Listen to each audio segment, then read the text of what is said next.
À la Compagnie des médiateurs de justice, CMJ, nous faisons en sorte que la médiation soit davantage connue et reconnue.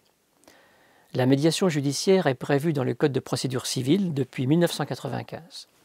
Mais il a fallu attendre le 1er juillet 2018 pour que les premières listes de médiateurs agréés, cours d'appel, soient publiées. Soit 23 ans plus tard, plus de 4000 personnes se sont formées à la médiation ou comme médiateurs.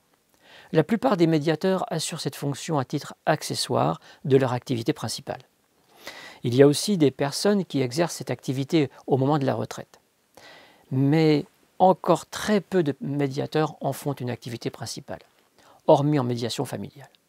Pour ma part, j'ai commencé l'activité de conciliateur règlement amiable judiciaire en 1989, et ceci à titre professionnel auprès d'un TGI.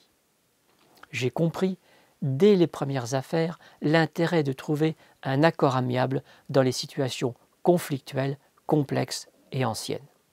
J'ai aussi compris que la verticalité de notre droit et son cloisonnement avaient atteint leurs limites et que le fait de traiter un dossier dans toute sa globalité était indispensable. Il n'est pas normal qu'il y ait autant de justiciables mécontents de notre justice. Délais trop longs, incertitudes sur les décisions, coûts impossibles à maîtriser. La réalité juridique est devenue trop décalée de la réalité économique. Le système de fonctionnement judiciaire n'est plus du tout adapté à la vie socio-économique de notre pays. La crise engendrée par la pandémie de la Covid-19 a révélé les failles de notre système judiciaire. Celui-ci a en effet grandement été impacté par la crise. Fonctionnant au ralenti, il a même parfois été totalement arrêté, y compris pendant le déconfinement. Or, une société moderne doit avoir un système de justice extrêmement performant, puisqu'il est source de sécurité à la fois juridique, économique, sociale et psychologique. Malheureusement, pour les justiciables, notre système judiciaire actuel est plutôt source d'angoisse, d'incertitude et d'incohérence. Il est temps d'y remédier. Le système judiciaire est surchargé par des dossiers qui mériteraient plus de dialogue et de communication que de droit. Le changement de société que nous vivons nécessite de repenser la manière d'anticiper et de régler les litiges. Il faut davantage traiter le conflit et ne pas se précipiter vers le droit, au moins dans un premier temps. L'avenir sera plus dans le préventif que le curatif. Apprendre à mieux confronter ses points de vue avec les d'un tiers médiateurs semble aussi une réalité de paix sociale.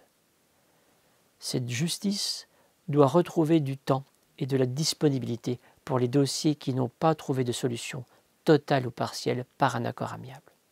Il est d'ailleurs étonnant d'avoir aussi longtemps oublié les principes de la médiation, alors que c'était le mode ancestral de régulation des conflits. À vouloir tout judiciariser, on a oublié les relations humaines.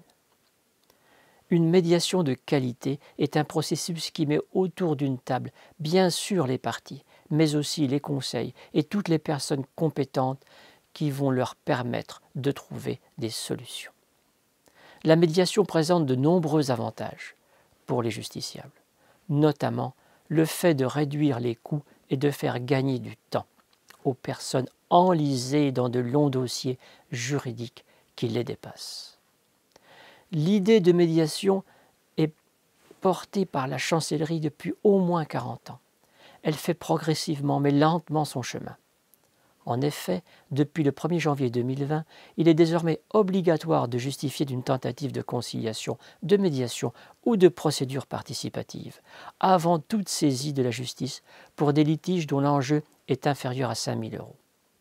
Mais le meilleur moyen de développer la médiation à l'avenir serait qu'elle soit systématiquement proposée aux parties en conflit avant toute saisine du tribunal.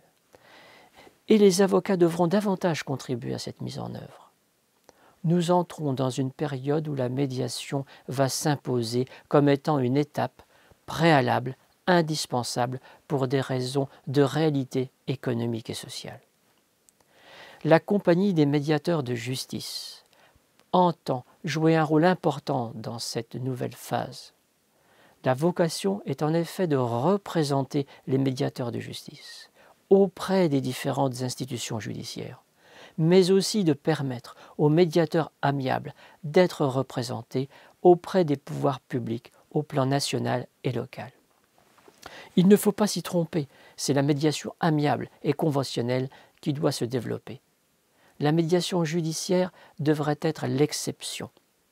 Pour un médiateur, adhérer à la compagnie des médiateurs de justice, c'est bénéficier d'une visibilité unique, intégrer un réseau de médiateurs, profiter d'aide et de conseils, mais aussi accéder à une information de qualité sur la médiation. Alors, si vous êtes médiateur, n'hésitez pas, rejoignez-nous.